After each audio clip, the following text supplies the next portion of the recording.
A través de la Biblia, un análisis de la Biblia libro por libro que le ayudará a crecer espiritualmente. Estos estudios fueron diseñados por el Dr. J. Vernon McGee. Acompáñenos en este fascinante recorrido a través de la Biblia. La palabra de Dios. Bienvenidos a Través de la Biblia, el programa donde conocemos a Dios en su palabra. Soy su anfitrión, Heiel Ortiz. Mientras usted abre su Biblia en Isaías capítulo 23, menciono los recursos gratuitos de este mes de abril que se encuentran en atravesdelabiblia.org/destacado. Tenemos un comentario que incluye los libros de Isaías, Jeremías y Lamentaciones. Como todos nuestros comentarios, están basados en el programa en audio, así que si le gusta el programa, los comentarios también le serán de utilidad. En adición, estamos destacando 2 libritos basados en sermones predicados por el Dr. McGee, autor de este estudio, y basados en el libro de Isaías. El primero se titula Isaías, su llamado y comisión. El segundo librito se titula El Milenio, y este librito contesta preguntas sobre el reino milenial, que es una profecía emocionante, alentadora sobre el futuro de nuestra tierra cuando Cristo mismo reine como rey. Estos recursos son gratuitos y están disponibles para usted. Se encuentran en atravesdelabiblia.org/destacado. atravesdelabiblia.org/destacado. Iniciamos este tiempo en oración. Padre eterno, gracias por traer gente hacia ti mismo a través de la enseñanza de tu palabra. Oramos por ellos ahora, así como por nosotros también, para que comprendamos y apliquemos tus verdades a nuestras vidas. En el nombre de Jesús te lo pedimos. Amén. Con nosotros, nuestro maestro Samuel Montoya, guiándonos y dirigiéndonos en el estudio bíblico de hoy. Nos encontramos hoy, amigo oyente, en el capítulo 23 del libro de Isaías, y hemos llegado a la última profecía o carga. Esta es la número 11 y es la última profecía. Como ya hemos visto, esta carga o profecía es un juicio o castigo, y estos han sido contra las naciones que rodeaban a Israel. Cada una de estas naciones representa o nos muestra algún gran principio o alguna filosofía o un sistema de Dios para juzgar. Y uno puede transferir esto, lo referente a estas naciones, muchas de ellas han desaparecido ya, y podemos colocar esto donde usted y yo vivimos en el día de hoy, en el lugar mismo donde nos encontramos, donde vivimos. Permítanos hacer un repaso de estas 11 naciones y lo que ellas representan. De paso, digamos que el capítulo 23 trata de la profecía sobre Tiro. Vamos a hablar de eso dentro de unos instantes. Ahora, en primer lugar tenemos a Babilonia, y Babilonia, dijimos, representa las religiones falsas, la idolatría. Es la codicia que tenemos hoy. Ese deseo insaciable que tenemos de obtener más y más y de dedicarnos a la acumulación de las cosas materiales de este mundo. La segunda nación mencionada era Palestina. Esta representa la religión verdadera que llega a ser apóstata. Y en el día de hoy encontramos a muchas iglesias. Estas hasta repiten el credo de los apóstoles y también mencionan el Padre Nuestro. Uno pensaría que estas iglesias tienen una base sólida en la Biblia. Y luego uno descubre que están negando todo lo que se menciona allí. Están ahora ocupando un lugar muy apartado de lo que antes creían. La tercera nación mencionada en Isaías es Moab. Esta, dijimos, representa la religión formal, es decir, que tendrán apariencia de piedad, pero negarán la eficacia de ella. Y muchos de nosotros podemos ser identificados de esa manera. Muchos de nosotros hemos dedicado nuestras vidas a la acumulación de cosas materiales y nuestros ojos están llenos de las cosas que deseamos obtener. Somos codiciosos. Luego hay aquellos que han crecido en una iglesia que cree en la Biblia, pero que se han apartado de eso hoy. Otros han pasado a través de un sistema. Siguen muchas formas, ceremonias y ritos. Todo eso es hermoso, pero eso es todo. Luego, la cuarta nación que tenemos es Damasco. Esta representa la transigencia, y esa es la posición que ocupan la mayoría de las iglesias el día de hoy. Muchas de las iglesias llamadas fundamentales se encuentran en esa posición de transigir en el día de hoy, y gracias a Dios por aquellas que se están manteniendo firmes y verdaderas. Tenemos luego a Etiopía, la quinta nación.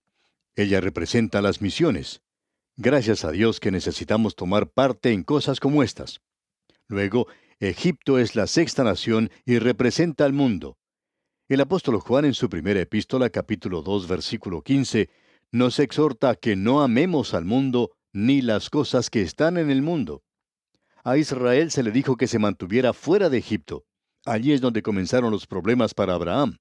E Israel está teniendo problemas en esa dirección el día de hoy. Y muchos de nosotros estamos teniendo problemas con el mundo.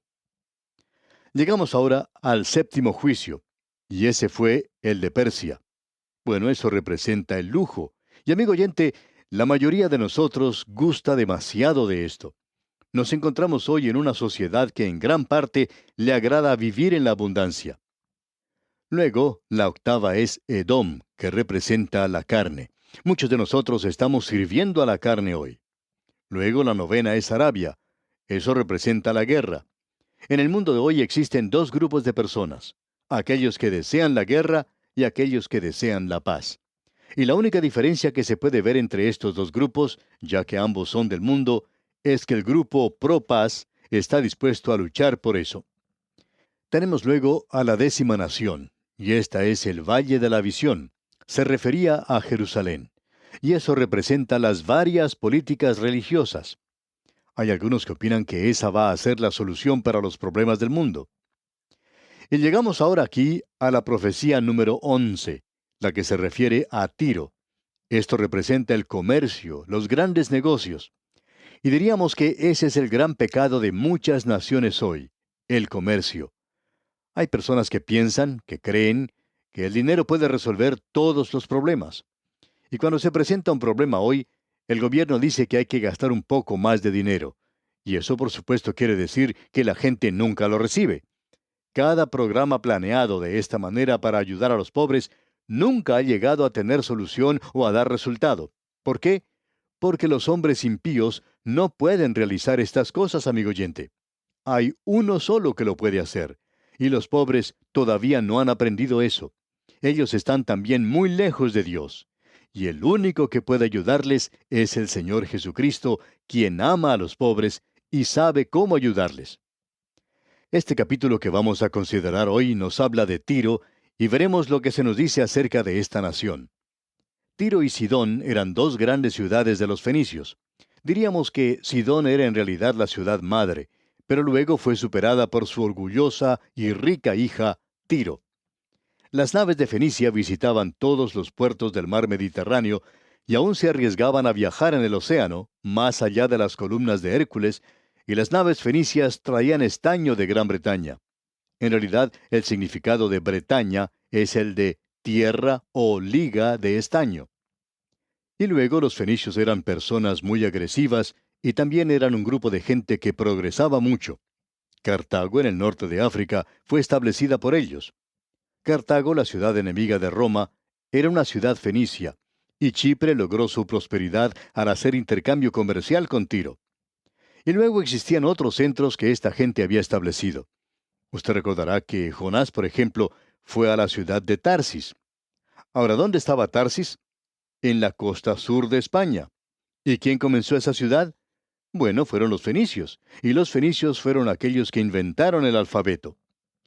Ahora, Hiram, el rey de Tiro, fue un gran amigo del rey David.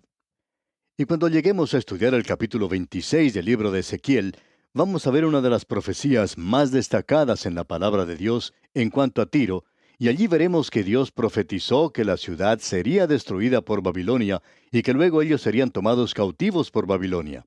Serían cautivos por 70 años y la ciudad fue reedificada en una isla afuera de la antigua ciudad. Dios había dicho que las ruinas de Tiro iban a ser barridas completamente. ¿Y quién iba a hacer esto? Bueno, Alejandro Magno, cuando él se acercó a Tiro, no iba a luchar contra Tiro con naves, aun cuando él tenía excelentes navíos.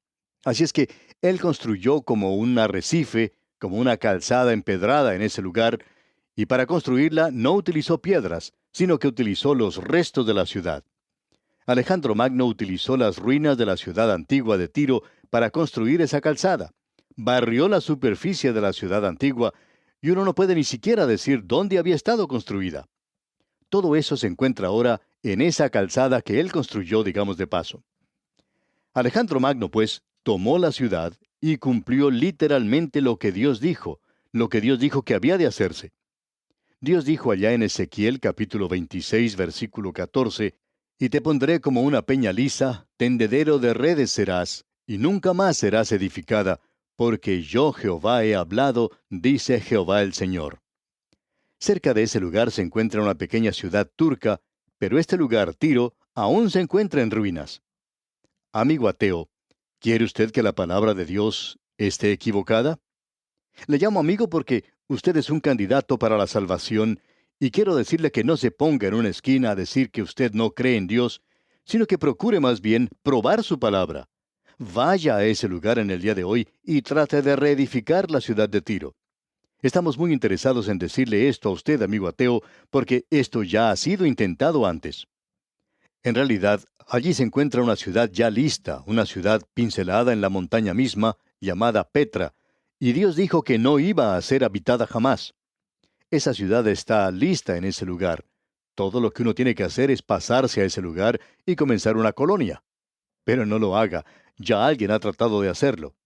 Un incrédulo alemán llegó a ese lugar con una colonia y esa gente permaneció allí por un tiempo, pero no se encuentran allí hoy, porque Dios dijo que no iba a ser poblada jamás. Ahora, esta es la ciudad que estamos observando en el día de hoy. En los primeros 9 versículos de este capítulo 23, tenemos la responsabilidad por la destrucción de Tiro. ¿Quién es responsable? Y aquí descubrimos que es una responsabilidad divina. Es el Señor de los ejércitos. Luego también tenemos la responsabilidad humana para la destrucción de Tiro, y eso le cayó a los caldeos. Lo interesante de notar aquí es que Tiro será recuperada en los últimos días, y entonces será reedificada. Ese es uno de los lugares que observaríamos para saber dónde nos encontramos en la trama de Dios. Ahora, el versículo 1 de este capítulo 23 de Isaías dice, «Profecía sobre Tiro. Aullad, naves de Tarsis, porque destruida es Tiro hasta no quedar casa ni a dónde entrar. Desde la tierra de Quitim les es revelado». Aquí tenemos las naves de Tarsis. Ese es el lugar al cual huyó Jonás, una colonia de los fenicios. Ellos están regresando a su hogar desde Tarsis y al acercarse a su propia ciudad, bueno, reciben cierto informe. Alguien les trae un mensaje. Ellos pueden observar el humo que sale de la ciudad. Ya ha sido destruida. La gente que se encuentra a bordo de las naves puede observar que la ciudad ha sido devastada completamente. El puerto ya no existe y ya no continuará siendo un gran centro comercial. Y en el versículo 2 leemos, «Callad, moradores de la costa, mercaderes de Sidón, que pasando el mar te abastecían». Esto se encuentra sobre la costa a unos 50 kilómetros de distancia. Tiro había sido edificada parcialmente sobre una isla, y Tiro y Sidón siempre van juntas. Es interesante notar que la profecía en cuanto a Tiro era una cosa que había sido cumplida. En cuanto a Sidón, iba a continuar como una ciudad. Aún se encuentra en el día de hoy allí. Ese lugar está siendo utilizado en la actualidad para cargar petróleo en los grandes tanqueros. Ahora el versículo 3 dice, «Su provisión procedía de las sementeras que crecen con las muchas aguas del Nilo, de la mies del río. Fue también emporio de las naciones». Aquí se menciona la parte superior del río Nilo y a la tierra que llevaban sus aguas y que luego inundaban a Egipto y hacían de esta nación algo fértil. Ahora, la riqueza de Egipto ha pasado a través del puerto de Tiro y ésta ya ha llegado a su fin. Es decir, que ellos van a sufrir ahora una depresión. El versículo 4 dice, «Avergüénzate, Sidón, porque el mar, la fortaleza del mar, habló diciendo, nunca estuve de parto, ni di a luz, ni crié jóvenes, ni levanté vírgenes». Se sugiere aquí que la hija de Sidón es Tiro.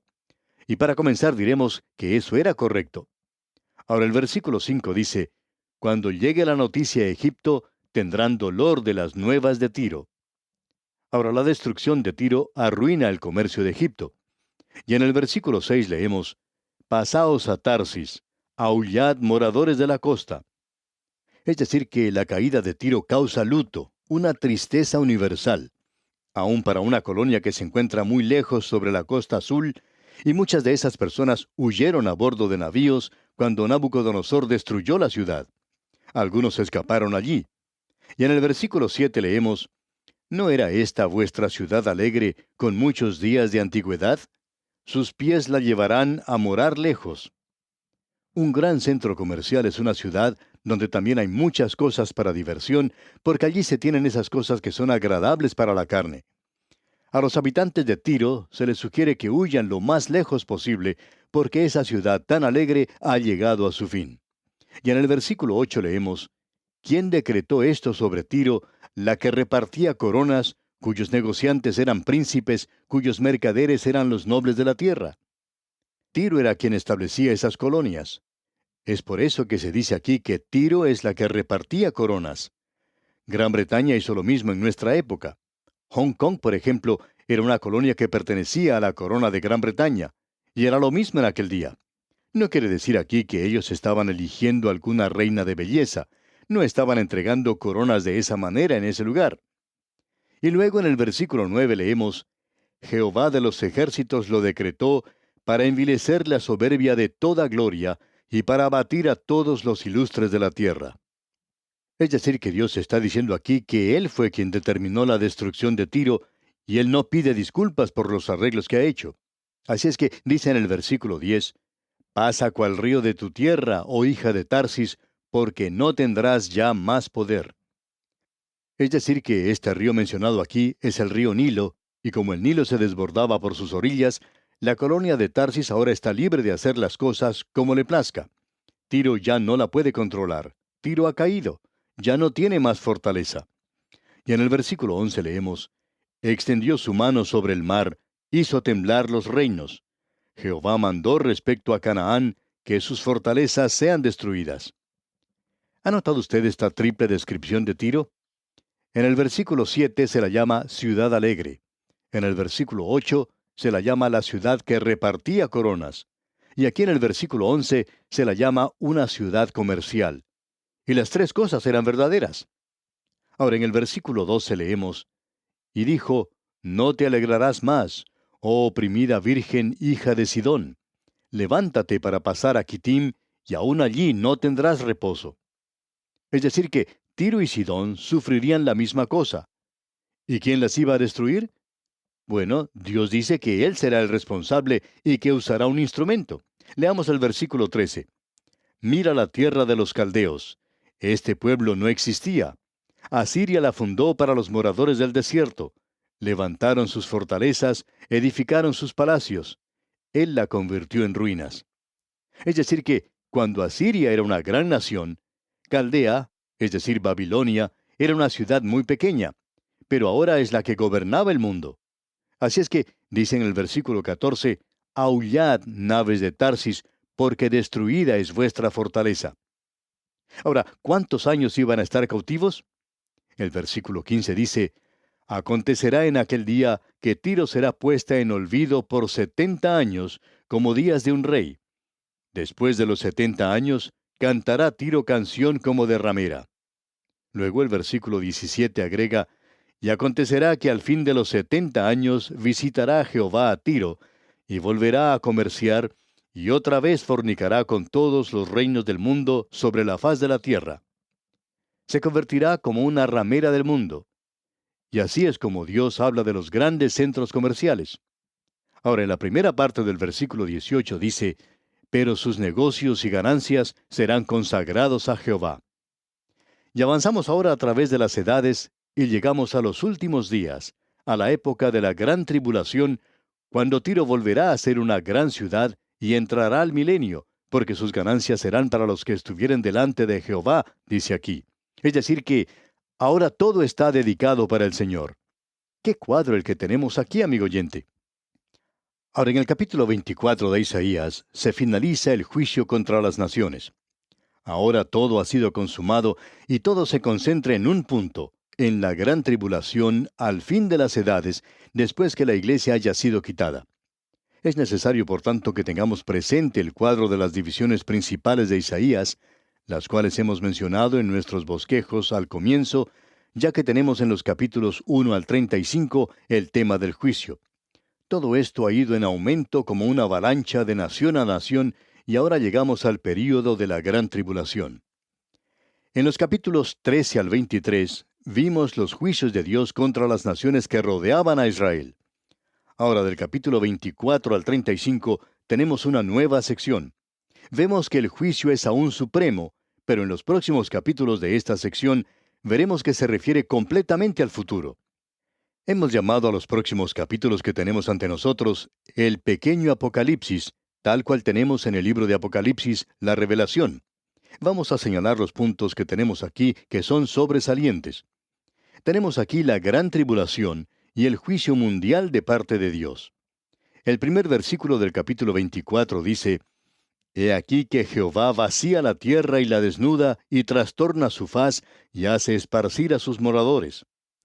La palabra tierra en este versículo viene de la palabra hebrea aretzen, que algunos consideran se refiere solamente a la tierra de Israel, otros al mundo entero. Creemos que en realidad esa palabra tiene un doble significado, y que nos habla de la tierra y del juicio que se acerca en la gran tribulación.